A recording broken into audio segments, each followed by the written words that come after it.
আসসালামু আলাইকুম, nice cooking শোতে আপনাদেরকে স্বাগত জানাই। আজ আপনাদের সঙ্গে শেয়ার করব বেগুনের মধ্যে ডিম দিয়ে খুবই সুন্দর একটা রেসিপি।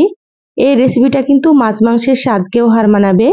তো অবশ্যই আপনারা স্কিপ না করে পুরো রেসিপি দেখে নেবেন। আশা করছি আপনাদেরকে অনেক বেশি ভালো লাগবে এবং সহজ মনে হবে। এই রেসিপিটা গরম ভাত, রুটি, পরোটার সঙ্গে কিন্তু ভালো লাগে খেতে। তো চলুন কথা না বাড়িয়ে রেসিপি শুরু করি। এখানে দেখুন আমি বেগুন কেটে নিয়েছি। তো মিডিয়াম সাইজের 3টে বেগুন কেটে নিয়েছি। আর বেগুনগুলো একটু বড় বড় করে কাটতে হবে। আপনারা দেখে হয়তো বুঝতে পারছেন বেগুনগুলো আমি কিভাবে কেটে নিয়েছি। প্রথমে বেগুনগুলো কেটে নিয়ে খুব ভালোভাবে ধুয়ে পরিষ্কার করে তারপরে পানিটাকে ঝরিয়ে নিয়েছি। আর এখানে দেখুন নিয়েছি একটা ডিম। ডিম দিয়ে রেসিপিটা করব, ডিমটা সাইডে রেখে দিচ্ছি। তো এখানে আমি আমার পরিমাণ মতো বেগুন নিয়েছি, আপনারা আপনাদের পরিমাণ মতো নিয়ে নেবেন। এবার গ্যাস অন করে কড়াই দিয়ে দিলাম এখানে 1 টেবিল চামচ মতো সর্ষের তেল।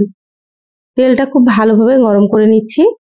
তো এখানে আমি সর্ষের তেলে রান্নাটা করছি, আপনারা চাইলে সয়াবিন তেল দিয়েও রান্না করতে পারেন।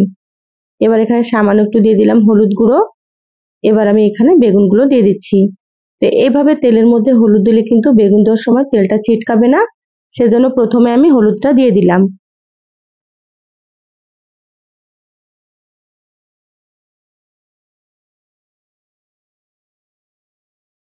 তো এখানে দেখুন সম্পূর্ণ বেগুনগুলো আমি দিয়ে দিলাম। এবার আমি দিয়ে দিচ্ছি এখানে হাফ চা চামচ লবণ।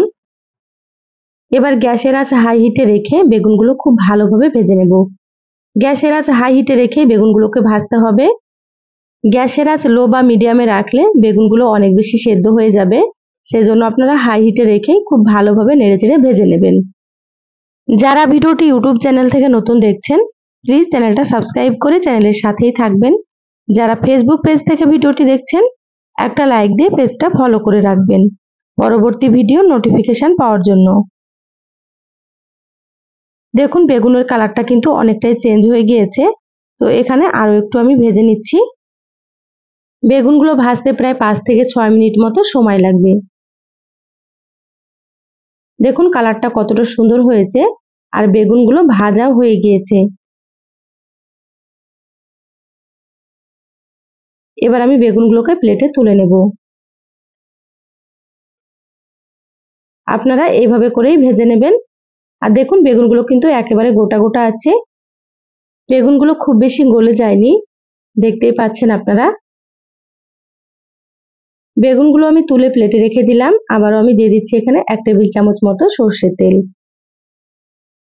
তেলটা হালকা গরম হলে এখানে দিয়ে দিচ্ছি হাফ চা চামচ কালো জিরা। বেগুনের এই রেসিপিতে কালো জিরার ফ্লেভারটা কিন্তু খুবই ভালো লাগে, তো যারা পছন্দ করেন দিয়ে দেবেন। এবার কালো জিরাগুলো একটু ভেজে নিচ্ছি। এবার আমি এখানে দিয়ে দিচ্ছি পেঁয়াজ কুচি। তো এখানে আমি মিডিয়াম সাইজের একটা পেঁয়াজ কুচি করে নিয়েছিলাম। তো পেঁয়াজটা আমি লম্বা করে কুচি করে নিয়েছি, আপনারা চাইলে ছোট ছোট করেও কুচি করে নিতে পারেন। এবার পেঁয়াজগুলো খুব ভালোভাবে একটু ভেজে নিচ্ছি।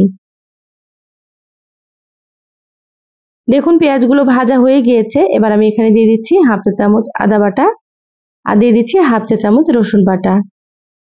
আদা রসুনটাকে একটু ভেজে নিতে হবে যাতে করে কাঁচা গন্ধটা চলে যায়। তো এইভাবে 3 থেকে 4 মিনিট মতো আমি ভেজে নিচ্ছি।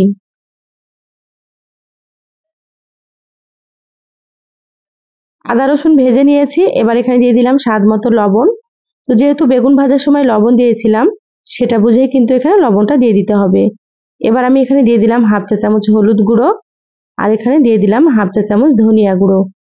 হাফ চা চামচের থেকে একটু কম দিয়ে দিলাম জিরা গুঁড়ো। এবার অল্প একটু দিয়ে দিচ্ছি মরিচের গুঁড়ো। এখানে আমি কাঁচা মরিচ ব্যবহার করব, সেজন্য অল্প করে মরিচের গুঁড়োটা দিয়ে দিলাম। আপনারা যেমন ঝাল খাবেন সেভাবে করে মরিচ গুঁড়ো ব্যবহার করবেন।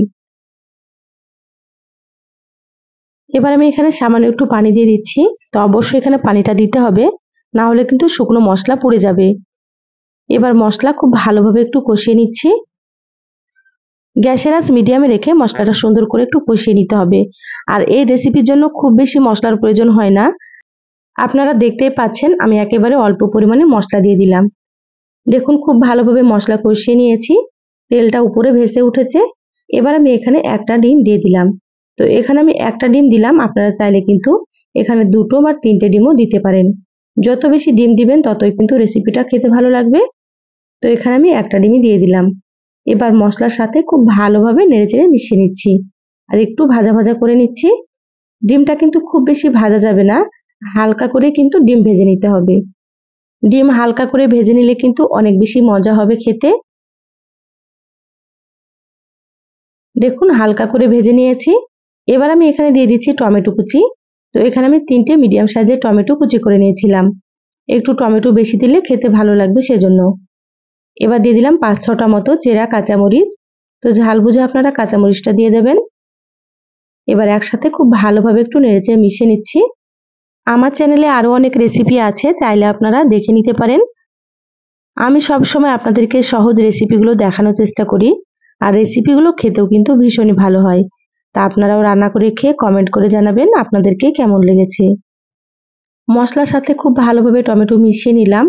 এবার আমি এখানে দিয়ে দিলাম 1/2 কাপ পরিমাণে পানি।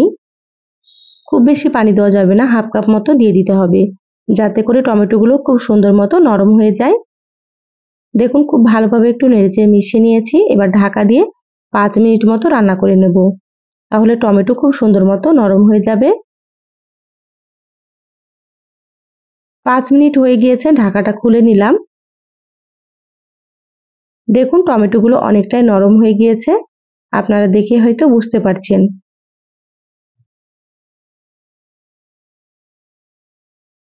এখানে দেখুন হালকা একটু ঝোল আছে। এই পর্যায়ে এখানে ভেজে রাখা বেগুনগুলো দিয়ে দিতে হবে। ভেজে রাখা বেগুনগুলো দিয়ে দিলাম। এবার আমি খুব ভালোভাবে নেড়েচেড়ে একসাথে মিশিয়ে নিচ্ছি। আর এই পর্যায়ে আমি গ্যাসের আঁচটা মিডিয়ামে রেখেছি।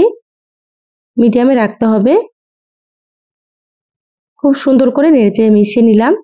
এবার আমি এখানে বেশ কিছুটা পরিমাণে দিয়ে দিচ্ছি ধনিয়া পাতা কুচি। ধনিয়া পাতা দিলে কিন্তু খেতে অনেক বেশি ভালো লাগে, তো যাদের কাছে থাকবে তারা দিয়ে দেবেন। যদি না থাকে না দিলেও কিন্তু ভালো লাগবে রেসিপিটা।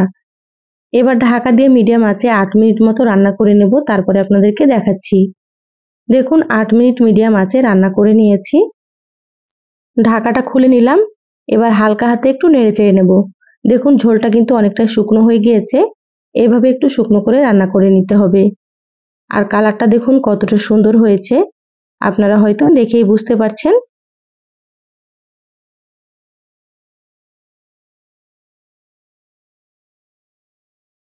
এবার আমি এখানে অল্প একটু দিয়ে দিচ্ছি গরম মশলার গুঁড়ো। সামান্য পরিমাণে একটু গরম মশলার গুঁড়ো দিলে ফ্লেভারটা কিন্তু খুবই ভালো আসবে। তা আপনারা চাইলে গরম মশলার পরিবর্তে এখানে ভাজা জিরার গুঁড়াও দিতে পারেন, তাহলেও কিন্তু খেতে অনেক বেশি ভালো লাগে। এবার মশলাটা খুব ভালোভাবে নেড়েচেড়ে মিশিয়ে নিচ্ছি। দেখুন মশলা খুব ভালোভাবে নেড়েচেড়ে মিশিয়ে নিলাম। রান্না হয়ে গিয়েছে, গ্যাস বন্ধ করে দিলাম।